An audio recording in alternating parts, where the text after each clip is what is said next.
ناظرین، لوگ تاج محل کو محبت کی علامت قرار دیتے ہیں، مگر عثمانی دور میں مسجد نبوی صلی اللہ علیہ وسلم کی تعمیرات کی دنیا میں محبت اور عقیدت کی معراج ہے۔ عثمانی سلطان عبدالحمید نے جب مسجد نبوی کی تعمیر کا ارادہ کیا تو انہوں نے اپنی وسیع و عریض سلطنت میں یہ اعلان کروایا کہ انہیں عمارت سازی سے متعلق فنون کے ماہر درکار ہیں۔ سلطان عبدالحمید کے اعلان کرنے کی دیر تھی کہ ہر اہل علم نے اس مقدس کام کے لیے اپنی خدمات پیش کی۔ سلطان کے حکم پر دارالحکومت استنبول کے باہر ایک شہر بسایا گیا، وہاں محل بنائے گئے اور تمام ماہرین کو الگ الگ محل میں ٹھہرایا گیا۔ اس کے بعد محبت و عقیدت کا ایسا باب شروع ہوا کہ جس کی نظیر ملنا مشکل ہے۔ سلطان الوقت، جو اس وقت دنیا کا سب سے بڑا فرما روا تھا، شہر میں آیا اور ہر شعبے کے ماہر کو تاکید کی کہ وہ اپنے کسی ذہین ترین بچے کو اپنا فن اس طرح سکھائے کہ اسے یکتا و بے مثال کر دے اور اس فن میں اس کا کوئی ثانی نہ ہو۔ اس دوران میں ترک حکومت اس بچے کو حافظ قرآن اور شہ سوار بنائے گی۔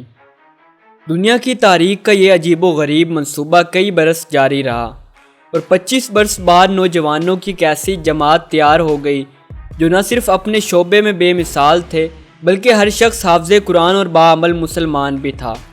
یہ تقریباً 500 لوگ تھے۔ ان کی تربیت کے دوران ترکوں نے پتھروں کی نئی کانیں دریافت کی، نئے جنگل آباد کیے اور نئی لکڑیاں کٹوائیں، تختے حاصل کیے گئے اور شیشے کا سامان بھی تیار کروایا گیا اور اس سارے سامان کو مدینہ روانہ کیا گیا۔ اب ادب کا عالم یہ تھا کہ مدینہ منورہ سے باہر ایک نئی بستی بسائی گئی تاکہ شور سے نبی اکرم صلی اللہ علیہ وسلم کی بارگاہ کی بے ادبی اور مدینے کا ماحول خراب نہ ہو۔ نبی اکرم صلی اللہ علیہ وسلم کے ادب کی وجہ سے تمام ماہرین کو سلطان عبدالحمید کی طرف سے حکم تھا کہ اگر کسی پتھر کو اپنی جگہ بٹھانے کے لیے چوڑ لگانے کی ضرورت پیش آئے تو موٹے کپڑے کو پتھر پر تہہ بتہ کئی بار فولڈ کر کے رکھیں، پھر لکڑی کے ہتھوڑے سے آہستہ آہستہ سے چوڑ لگائیں تاکہ آواز پیدا نہ ہو، اور اگر کسی پتھر میں ترمیم کی ضرورت پیش آئے تو اسے واپس بستی میں بھیجا جائے اور وہاں اسے کاٹ کر درست کیا جائے۔ عقیدت و احترام کا یہ عالم تھا کہ تمام ماہرین کو سلطان عبدالحمید کا یہ حکم تھا کہ ہر شخص کام کے دوران باوضو رہے اور درود پاک اور تلاوت قرآن پاک میں مشغول رہے۔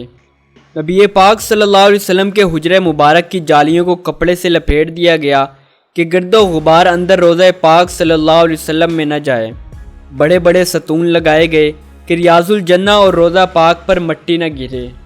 یہ سارا کام تقریباً 15 سال تک چلتا رہا اور تاریخی عالم گواہ ہے کہ ایسی محبت اور عقیدت سے نہ کوئی تعمیر پہلے ہوئی اور نہ کوئی تعمیر بعد میں ہوگی۔ سلطان عبدالحمید سلطنت عثمانیہ کے آخری سلطان تھے۔ یہ سچے عاشق رسول اور باعمل مسلمان تھے۔ اللہ تعالیٰ سلطان عبدالحمید کو کروٹ کروٹ جنت نصیب فرمائے، آمین۔ ناظرین، مسجد حرام کے بعد روئے زمین پر مسلمانوں کے لیے سب سے زیادہ مقدس مسجد نبی صلی اللہ علیہ وسلم ہے۔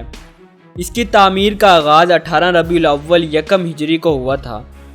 نبی اکرم صلی اللہ علیہ وسلم نے مدینہ ہجرت کے بعد اس کی تعمیر کا حکم دیا اور خود بھی اس کی تعمیر میں شرکت کی۔ اس مسجد میں کئی بار توسیع کی گئی۔ سلطان عبدالحمید نے 1293 ہجری میں اس مسجد کی توسیع کروائی۔ اس طرح مسجد نبوی کا کل رقبہ 10,328 مربع میٹر ہو گیا۔ تو ناظرین، امید کرتا ہوں آپ کو یہ ویڈیو اچھی لگی ہوگی۔ ایسی مزید ویڈیوز دیکھنے کے لیے ہمارے چینل شاہین گروپ کو سبسکرائب کریں۔ اسی کے ساتھ اپنے میزبان آفتاب شہزاد کو دیجیے اجازت۔ اللہ نگہبان۔